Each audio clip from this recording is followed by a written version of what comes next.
งขยันสรรสร้างเสียงทองล้านสางเอกอ้างฟ้าลาทอลันห่วงหังสิงโลกาสิงลาปาลังคามาลายโอยปีดวงพระบานอารามงามดังมันให้เห็นยิ่งกว่าสีโชคดีสุขีสุขใจดวงพระบานดวงพระบานแสนแพงเหมือนฟ้าสร้างแปลงจำแรงเรื่องรุ่งสดใส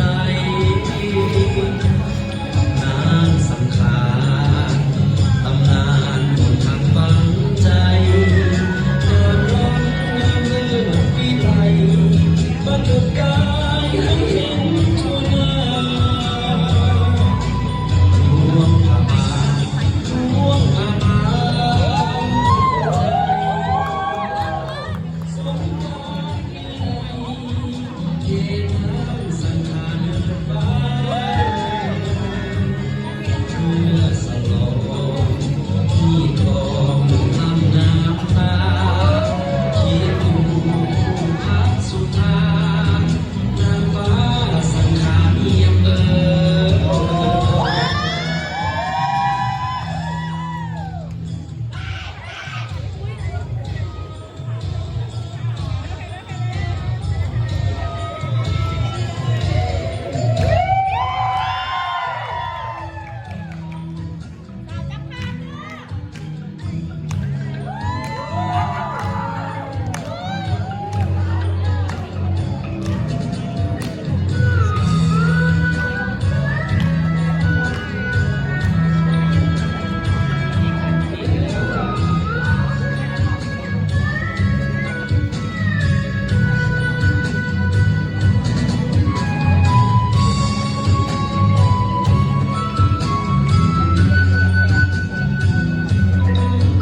องลำน้ำตา